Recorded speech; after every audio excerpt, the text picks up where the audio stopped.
বন্ধুরা, শুভ বিকেল। আজ জগন্নাথ দেবের উল্টো রথ। প্রভুর কাছে আবারও প্রার্থনা থাকলো আমার ভিডিওর সমস্ত বন্ধুদের ও তাদের পরিবারদের জগন্নাথ দেব ভালো রাখুন, হাসি খুশিতে রাখুন। চলুন আপনাদের দেখাই আজকে এবার জগন্নাথ দেবের উল্টো রথ।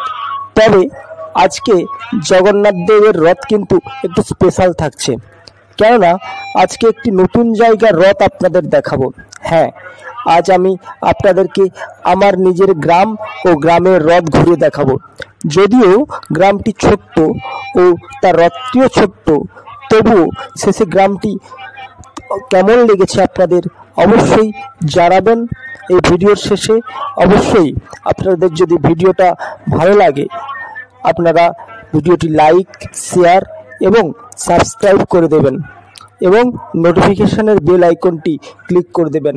তো চলুন, আমাদের গ্রাম ও গ্রামের রথ থাকছে আপনাদের জন্য।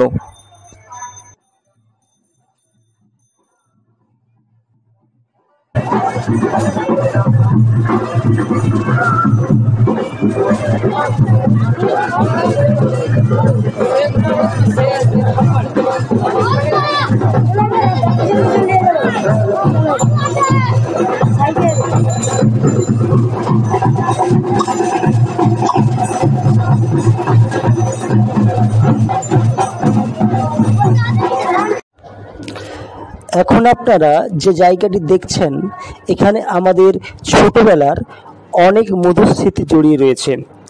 এই যে বটগাছটি দেখছেন, এটি প্রায় 200 বছরেরও বেশি পুরনো।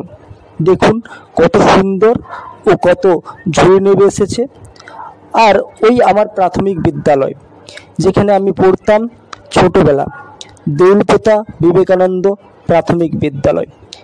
এখানে আমরা পড়তাম আর এই বটগাছের ঝুড়িগুলিতে এক একটি ধরে দোল খেতাম। কে কত দূরে দোল খেয়ে যেতে পারে, এই ছিল আমাদের প্রতিযোগিতা। আর তাছাড়া এই বটগাছ ও এই বাঁশ গাছের জঙ্গল ছিল আমাদের সারাদিন খেলার জায়গা। কেমন লাগছে জায়গাটি জানাবেন।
আর এই দেখুন আমাদের গ্রামের মন্দির, যেটি আমার বাড়ির একদম বাইরেই বললে চলে।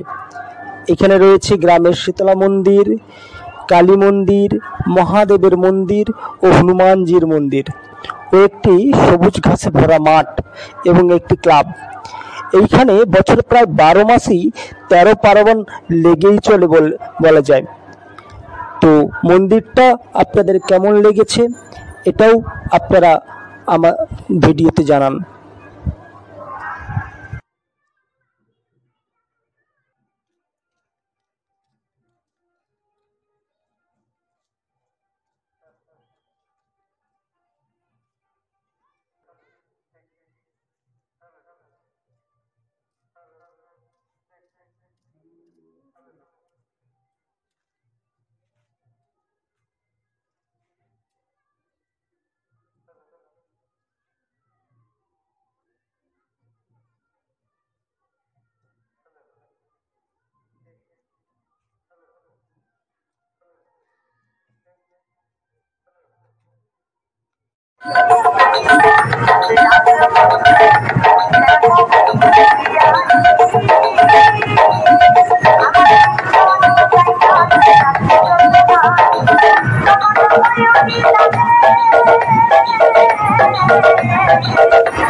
অবশেষে সবাইকে ধন্যবাদ ভিডিওটি প্রথম থেকে শেষ অবধি দেখার জন্য।